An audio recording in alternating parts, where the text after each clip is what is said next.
welcome back to our YouTube channel. This is Cholo. You can see today's video we have a new cover. Yes, because this video is the first video of our new series, the one question conquer the whole topic. Because these days many students say, oh teacher, no, I think the topics I have learned in school I don't understand yet. That's not a problem for like few students. Many students they have this problem. Maybe because of the fast pace of the school or because of the school teacher that didn't explain very well. So many students they still don't grasp the knowledge, the topics they have learned in school very well. To help everyone solve this question, we will start this new series. So today we will mainly focus on the first topic, which is the factorization. And I know many of you will have your W2 exams like in the end of this month. So I hope this video can be helpful to you. Let's see the question. And you can see in the cover we have had the question. So the question said we need to factorize the following expression: x cubed plus 2x squared plus 3x plus 2. After we try this question, we will find, teacher, this one is very complex. It seems that what we have learned in school, like the method, cannot use here. Seems like that. So let's first go through what we have learned in school.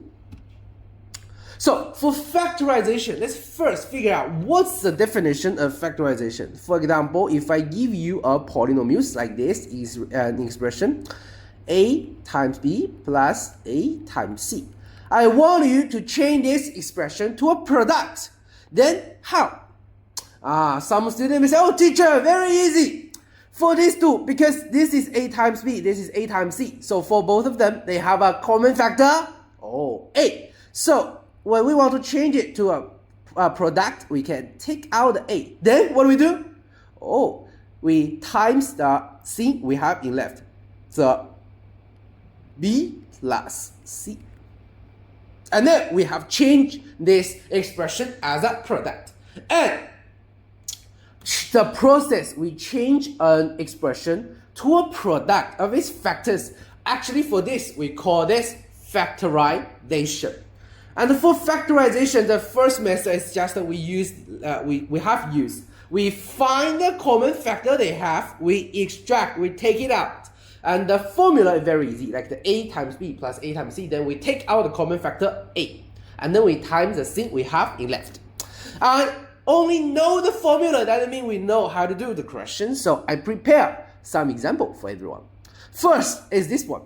We can see 6ab minus 15ac. If we want to factorize these expressions, then we can find a common factor. Give you 3 seconds, have a try.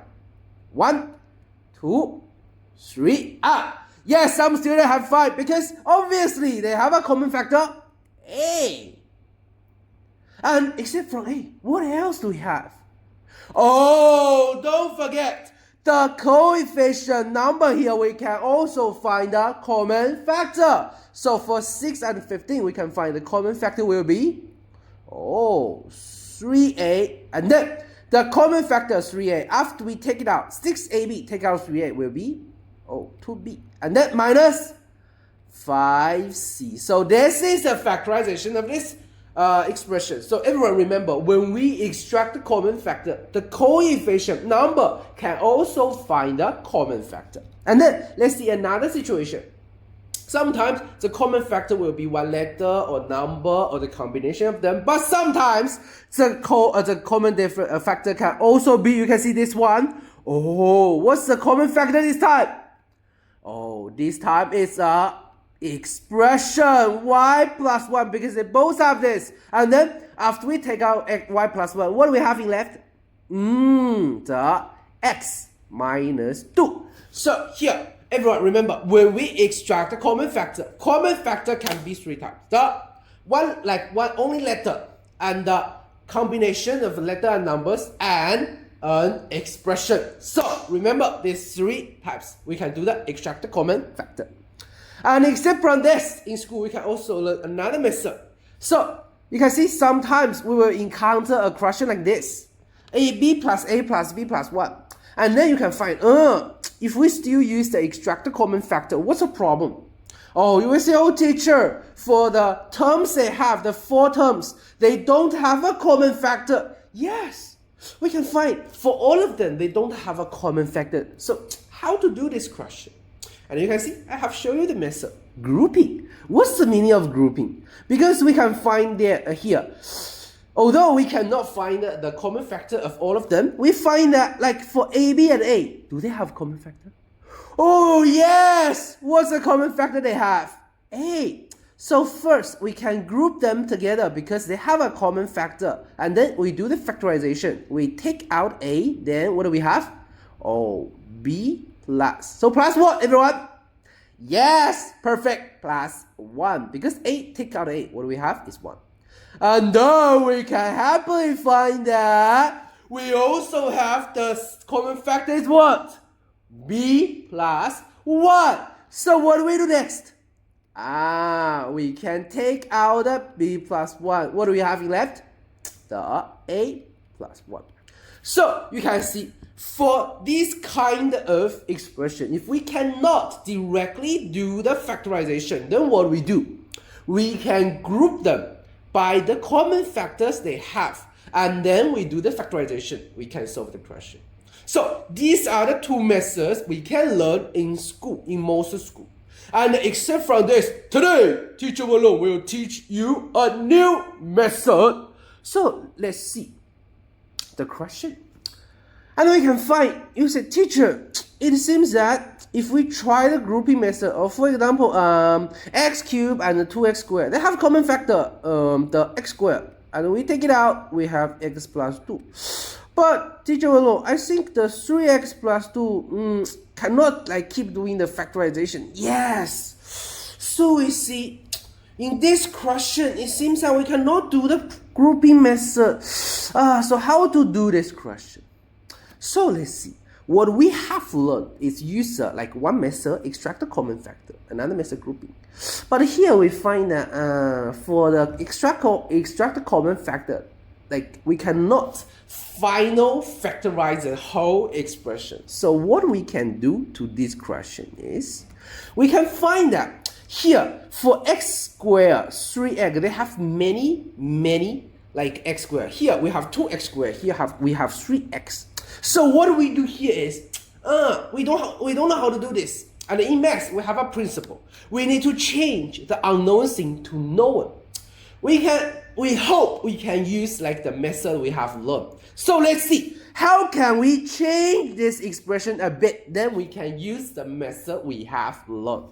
So for here, the x cubed, I want to like factorize it totally. So for 2x squared here, I don't think like we need 2x squared. I can just use like a 1x squared. Then here I have split up this term, so it will be x cubed plus x squared plus x squared. And then we know for this one, if we take out a common factor, then it will be x plus 1 times x squared. And then we find that maybe we can change the expression to have the same common factor, the x plus 1. So if I also need the x plus 1, for x squared, I need how many x, everyone? I want to create an x plus 1. So I need how many x, everyone?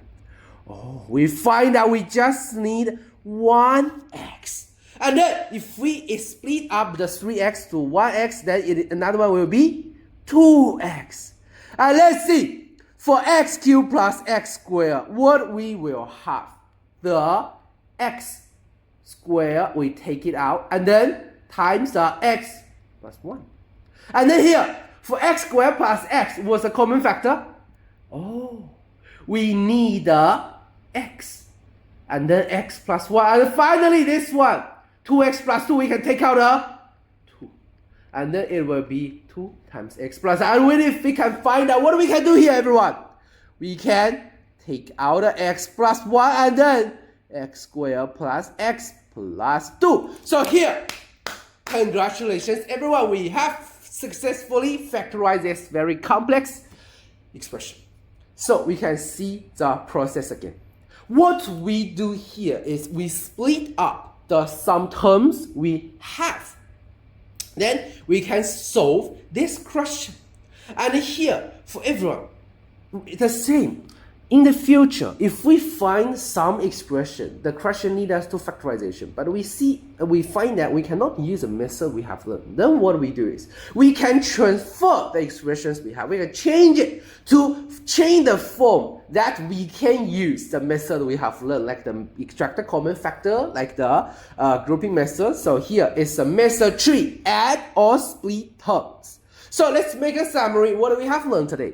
We have go through the factorization, and the first method is the extracted common factor. If we have like common factor, we can take it out times the thing we have in left. And method 2, if we cannot directly do the factorization, like if we cannot directly do the extracted common factor, then we can group them by the common factor they have. And the third method is the add or split terms. When we find that the expression we cannot use the method we have learned, then we can change its expression to the form that we can use, like extracted common factor or other methods. And except from this, this is like some schools they will learn the method to factorization. And in the Math Olympiad, we will learn in total 10 methods to do factorization. For example, like the substitution, like algebraic identity, like this. So in the future, we will also introduce this method to everyone. And after we learn this, I prepare one practice for everyone. You can have a try.